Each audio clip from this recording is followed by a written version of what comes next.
Ladies and gentlemen, this is Election Eve. And like I said, we have a full house. We're trying to get everybody in that we can.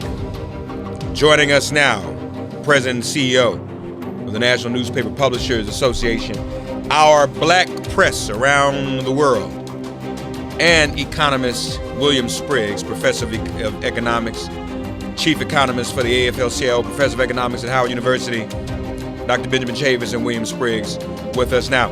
Gentlemen, how are you both? Happy Election Eve. Well, thank you so much. We are glad that we're finally on the eve of this election. Yeah. And I'm proud to report, based on a study that Dr. Spriggs and colleagues at Howard University and the NNPA just completed, the National Black Voter Poll shows that black people are, in fact, enthusiastic about voting in the 2016 elections. We have to overcome voter suppression, but our poll shows that black people have more than a number of issues that brings them out to the polls in record numbers so far in early voting, but also tomorrow on Election Day. Yeah. Bill Spriggs, Chad Stone just sent his regards. We just hung up with him. Okay. By the way, it concerns me, Bill, and just to support what Ben is saying, because, gentlemen, it looks like, every now and then they like to play this little game of blaming us.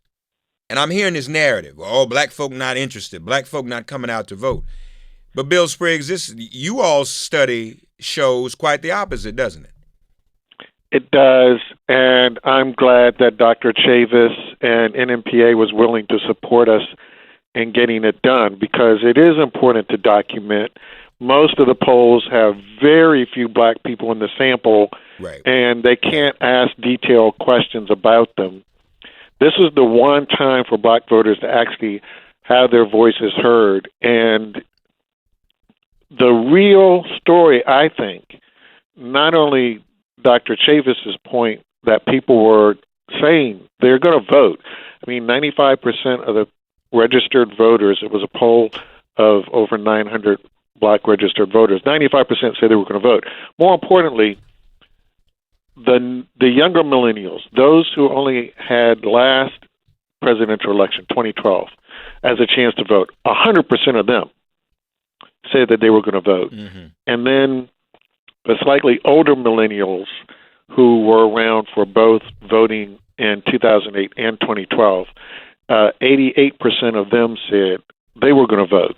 So this whole idea that, black people, you just vote because of Obama.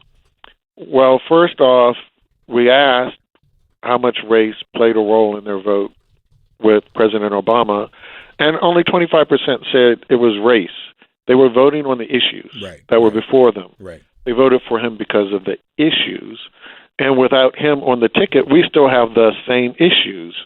So people are still coming out to vote. So this voter suppression is about suppressing a new, powerful voice in the American electorate. Mm-hmm. And a lot of what you're hearing isn't about something else. So, there's this big thing about gender. Black women make up a disproportionate share of the female population. First, because there are more black women than black men, and there are more white men than white women. So because of that, instead of being 11.5% of the female population, black women are 13% of the female population. Fewer than 2% of black people are going to vote for Donald Trump. So you're talking about a 13% voting bloc, all for Hillary Clinton. That's what makes the gender gap. That is the gender gap isn't the gender gap, it's the black women are going to vote gap. So that the presence of black and, women, and that's positive news that the mainstream media is not expounded upon. That's why I'm so proud of the National Newspaper Publishers Association, our black-owned newspapers around the country, joining with Howard University to put out the National Black Voter Poll. Yeah, this is important. Another, Benjamin Chavis with us, William Spriggs. Ben, another aspect of this, a lot of the mainstream press is reporting that a majority of the electorate finds or views both candidates negatively. Your poll, Ben, found otherwise when it comes to African Americans, correct? Absolutely. Our African Americans, Black Americans, overwhelmingly see Hillary Clinton in a very favorable role. And even with the latest email scandal with the FBI, putting out these letters to members of Congress, well, the mainstream media says, well, that increased Hillary Clinton's unfavorability. Well, in the Black community, just the opposite happened.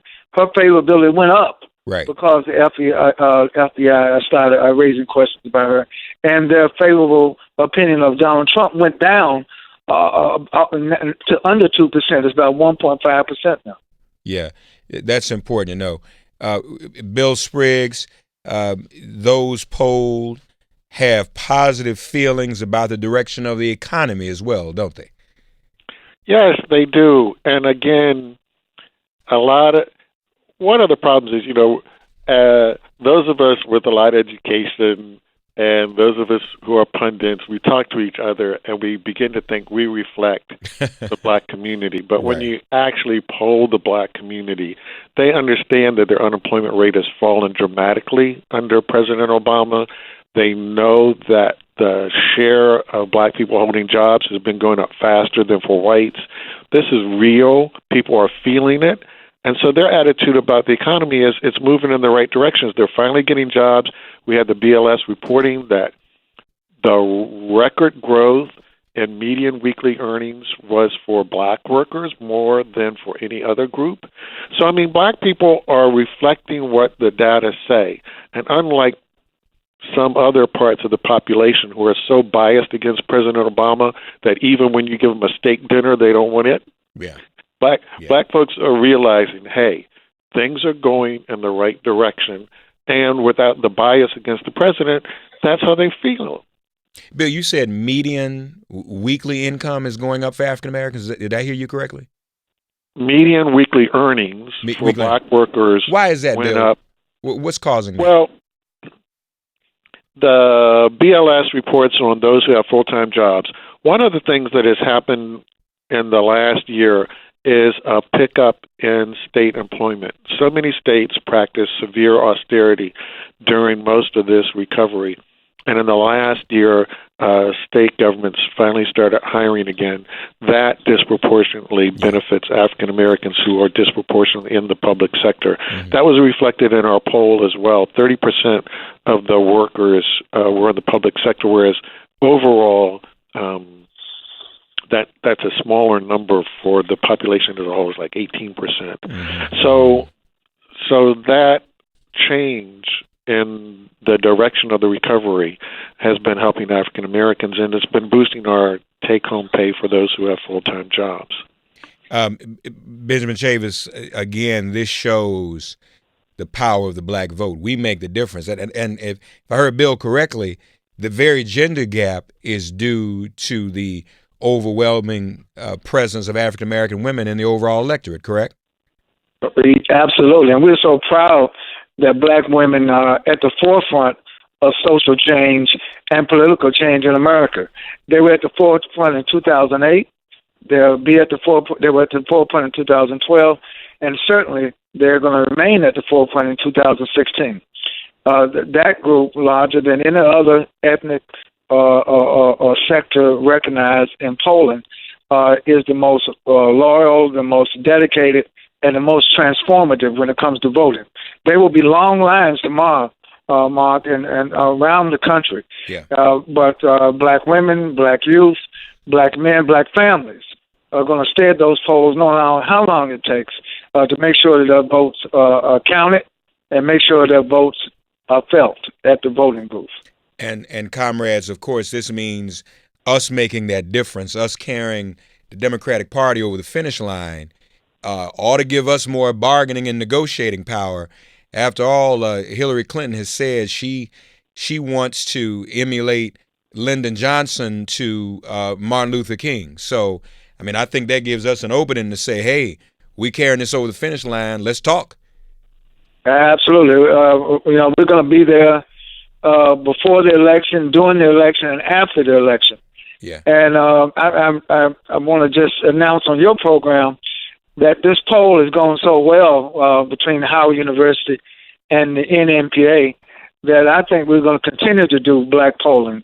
I think, the most fundamental human right is the right to self-determination. Yes, sir. So we have a right to poll ourselves. We have a right to ask the right questions, and we have a right to present our answers in the national body politic, in the national public square, so that our views can be not only heard, but understood and taken seriously. Ben, where can people go on? And one of the things that's really important are the issues that we highlighted in the black community. People cared about the minimum wage. They cared about the economy and jobs. They cared about public education and the quality of public education, the affordability of college.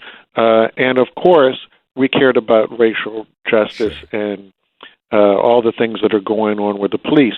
But if you listen to the mainstream media who don't really poll us, you wouldn't know what our concerns were. You would think we're just voting because, we just vote Democrat. Yeah. You wouldn't understand that we're voting out of a knowledge of the issues and who's in support of the issues we care about. Yeah, it's not just emotion and blind loyalty and everybody speaking for us. We need to speak for ourselves. Benjamin Chavis, where can people go to see the analysis? Where on the Yes, well, we sent it out to all of our African American newspapers. So it'll be in all of the NNPA newspapers this week. But we're also making it, we thought it was important on the eve of the election to make it available to black people and to all people. All Americans need to read this poll. Sure. So you can go to blackpressusa.com. Blackpressusa.com, and you can download a PDF of the poll by going to that address, blackpressusa.com. Yes, we ask you some information, and then after you give us the information, you can download the PDF. And I hope that you will read the poll to everyone in your family. As Bill Spriggs has said, as Dr. Spriggs has said, there's something in there for, it's intergenerational. There's a lot of information, detail about how we feel about a whole panoply of issues that affect the quality of life of the black community. Yes, sir. BlackPressUSA.com. We'll also, Ben, share with you a copy of this interview so you can post that on the site. Benjamin Chavis, William Spriggs, comrades, thank you both. This is great, great news. And folks, again, another reason to support our black-owned press, BlackPressUSA.com, because they are the entities and the media organizations that are asking about African-American concerns, your concerns. Support the black press, BlackPressUSA.com. Dr. Benjamin Mark, Chavis. If I can say this real quick, because the other thing that the press is doing by saying black folks aren't going to come out to vote, that's not what black people say. In our poll, 95% of them said that their neighbors were going to vote. So in our own community, we think we're going to vote. If you're not voting, you're not listening to your own people. You're listening to other people tell you what you think, but not what your people think. That's right. That's a good point. That's correct. Very important point. Thank you. BlackPressUSA.com. Gentlemen, as always, I appreciate you, okay? All right. God bless. God bless you both. Thank you. William Spriggs, Benjamin Chavis. Folks, we'll be back. This is MIP.